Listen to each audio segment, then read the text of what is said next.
What was your But biggest takeaway from your conversations with Dak Prescott yesterday?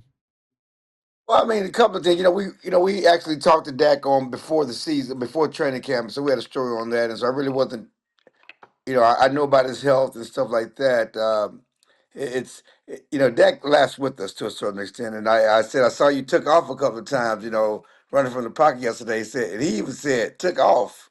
You mean I was running? Because it was he didn't really take off, but he was moseying down the field, so to speak, on an option read and a scramble to the end zone. But at least he's willing. He's willing. He's a willing participant in taking off. But yeah, I like obviously Dak standing up for Micah and acknowledging what everybody knows that it keeps happening with the Cowboys. It's why is it Dak, CD, he brought up Zach Martin. It's all the same thing. Waiting to the last minute, waiting to the training camp to get your guys done. Certainly piggybacking on what CD said the day before when he said, Micah can't win this. I'm not getting involved in whatever they got going as media game, but why Micah can't win this media game with Jerry. But both said Micah should get paid and will get paid. But it's just, everybody knows that. I had a huge argument with the PR staff, and they keep saying, "Well, it's the agent. It's the agent." I'm like, why is this agent able to get deals with other teams? Yeah. But now all of a sudden, this agent is so bad, and he's the one who's spoiling. They had a deal, and the agent got involved, and now we don't know what he wants, and he's able to get deals with other teams. But it's not just this agent. It was CD's agent. It's Dak's agent. It's everybody's agent, but there's only one common denominator. Well, and that doesn't, we talked about this in the first segment. Like, that doesn't work for me because I get it. If that's what you really think is happening, I get complaining about that, especially behind the scenes. That's fine. But like, you guys asked them at the press conference, and you asked specifically if the GM and his son, who's his right-hand man, neither one of you has attempted to talk to the agent. How do you have the gall to say he's holding something up? I don't get it, but that's the thing. Because I was accused. You're siding. You're doing one-sided stories with Micah and his agent. Like I've talked to Jerry when I've talked to his agent. What are you talking about? But they think I guess David Moore is gone. There's no one to write exactly what Jerry wants. Oh! Wow, you said it. What? But so yeah, I mean, you got this whole Micah thing is going to continue to take on a life of its own. It's still going to be a separate thing. Yesterday, got assaulted by a Tad who was trying to keep me away from Jerry, and I almost had to do the Jesse and Mickey thing, but I let him make it. But I love the war that is Clarence versus the Cowboys' new PR guy. It's crazy. Did you and Rich Dalrymple go at it like this? No, Rich didn't care about Penny. Yeah, Rich was busy. He had other stuff. But so Jerry comes off the field to practice. He's still talking. I'm sitting there waiting, and the problem is that the media corps is waiting for me. Everybody behind me because they know Jerry's gonna stop and talk to me, so to speak. And Tad's like, he's not doing media today. He's not doing media today. And Jerry reaches over, Clarence, you need something. So I moved toward. And he gets in my way like he's Tyron Smith trying to block me from getting over to Jerry. It was crazy. He's not talking today. I said, well, he reached out to me. Clarence, are we getting banned from training camp by the time we get there?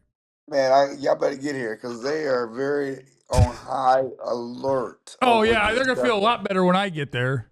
Oh, my. If they've ever heard our show, I'm not going to be allowed.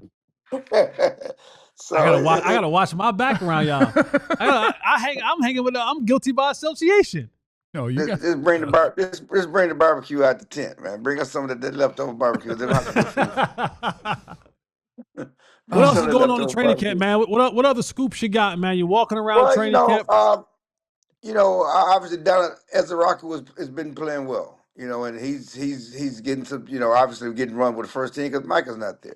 But he is getting past Tyler Booker and Tyler Guyton. Okay, he's obviously it's shirts and shorts and nothing physical, but he's doing well. And so he's easy one of the standouts. To go along with the CD and the buddy, CD and Pickens buddy duo is awesome.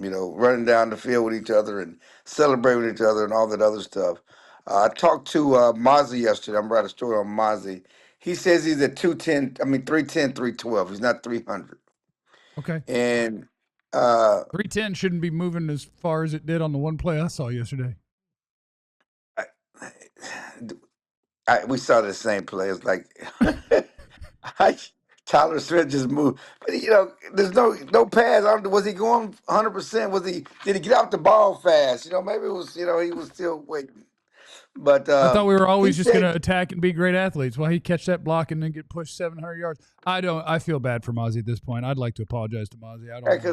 I feel bad about it. It's tough. But talking about, you said you got to, basically you got to get to the quarterback to stay in this league. That's the mindset. I think that's the mindset that as a rookie where he lost all that weight, he's trying to be quicker.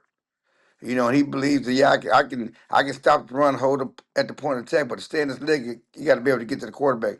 Who told him that though? I mean, you can do that. But you can be a run stopper. You can make $20 million a year stopping a run. Christian Wilkins. You can be a run stopper and that be your business. You don't have to get to the quarterback.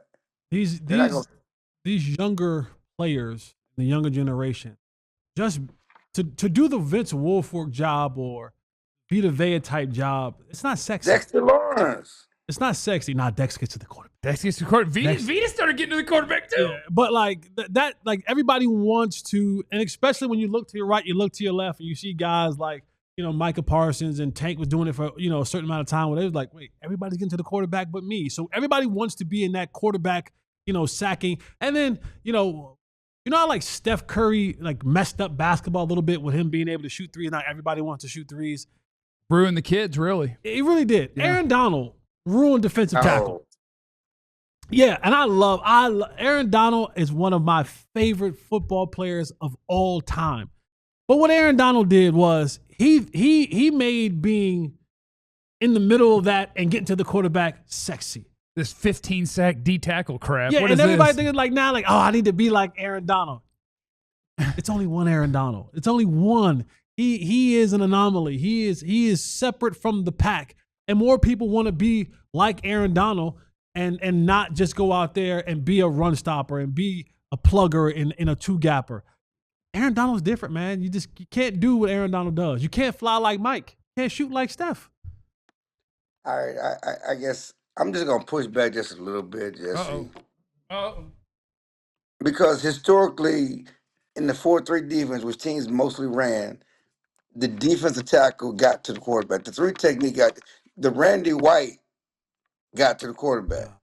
The Marvin. What do you? Randy White was playing against 226-pound offensive linemen. Carpenters. Okay, now see, stop. They were playing. They smoked cools. They were smoking Marlboros. I'm not going to do this.